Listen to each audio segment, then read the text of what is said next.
ఆంధ్రప్రదేశ్ రాష్ట్రంలో గత 5 సంవత్సరాలుగా సోషల్ మీడియా రాజకీయాలు జరుగుతున్నవి. ఇలాంటి రాజకీయాల వల్ల అనేక మంది ప్రతినిధులు, అనేక మంది ప్రతిపక్ష పార్టీ నేతలు, అనేక మంది కార్యకర్తలు టార్గెట్ చేసి వ్యక్తిత్వ హననానికి పాల్పడుతున్నారు సోషల్ మీడియాలో కొందరు. అది ముఖ్యంగా వైసీపీకి చెందినటువంటి సోషల్ మీడియా యాక్టివిస్టులందరూ కూడా పలు సందర్భాల్లో ప్రస్తుతం ఉన్నటువంటి డిప్యూటీ సీఎం పవన్ కళ్యాణ్ గారిని, సీఎం చంద్రబాబు నాయుడు గారిని, లోకేష్ గారిని, ఇంకా అనేక మంది ప్రతినిధుల్ని, ఎమ్మెల్యేలని, అనేక రకాలుగా ఉన్నటువంటి కార్యకర్తలందరినీ కూడా దూషించి బహిరంగంగా సోషల్ మీడియాలో, ట్విట్టర్లో కావచ్చు, ఫేస్బుక్లో కావచ్చు, యూట్యూబ్లో కావచ్చు, అనేక మాధ్యమాల్లో కూడా పలు రకాల పోస్టులతో అత్యంత జుగుప్సాకరంగా వారిని తిట్టడం, వారిని విమర్శించడం, దారుణంగా వారిని దూషించడం అనేక సందర్భాల్లో మనందరం కూడా చూసాం.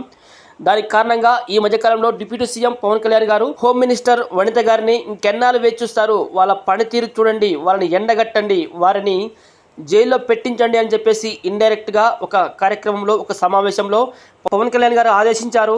దానికి తగ్గట్లుగా ప్రస్తుతం సోషల్ మీడియాలో ఉన్నటువంటి యాక్టివిస్టులకి దాదాపు 500 మందికి నోటీసులు వెళ్ళడం జరిగింది.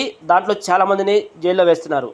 ఇదంతా ఒక ఎత్తు. అయితే ఇప్పుడున్నటువంటి పరిస్థితుల్లో వైసీపీ కావచ్చు, లేదంటే కూటమి కావచ్చు, ఇంకా కూటమిలో ఉన్నటువంటి జన సైనిక్స్ కావచ్చు, వీర మహిళలు కావచ్చు, టీడీపీ తెలుగు తమ్ముళ్ళు కావచ్చు, బీజేపీ నేతలు కావచ్చు, ఇంకెవరైనా కావచ్చు, వీరు కూడా సోషల్ మీడియాలో ఎవరిపైనా కూడా దూషించే విధంగా, అసభ్యకరంగా, జుగుప్సాకరంగా ఉన్నటువంటి పోస్టులు కనుక చేసినట్టయితే వీరందరినీ కూడా ఏమాత్రం వెనకాడకుండా జైల్లో పెట్టించేటువంటి అవకాశం ఖచ్చితంగా ఉంది.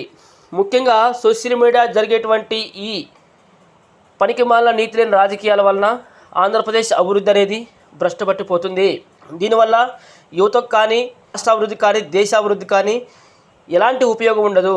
కాబట్టి యువత ఇంకా అసభ్యకరమైన పోస్టులు పెట్టకుండా ఆంధ్రప్రదేశ్ అభివృద్ధి కోసం మాత్రమే పోస్టులు పెట్టే విధంగా గ్రామాల్లో ఉన్నటువంటి కార్యకర్తలందరూ కూడా, పట్టణాల్లో ఉన్నటువంటి కార్యకర్తలందరూ కూడా ఒక ఆహ్లాదకరమైనటువంటి వాతావరణాన్ని కల్పించి ప్రతి ఒక్క పార్టీ నేతలని, ప్రభుత్వాన్ని, అక్కడ ఉన్నటువంటి కార్యవర్గాన్ని, ప్రభుత్వానికి సంబంధించినటువంటి అధికారుల్ని పనిచేసే విధంగా వారికి వాతావరణాన్ని కల్పించడానికి ప్రతి ఒక్క కార్యకర్త కూడా అక్కడ తోడ్పాటుని అందించాల్సిందే. ఎందుకంటే ఇప్పుడున్నటువంటి యువత ఇకనైనా ఆంధ్రప్రదేశ్ అభివృద్ధి కోసం, ఆంధ్రప్రదేశ్ రాజధాని కోసం తోడ్పడండి.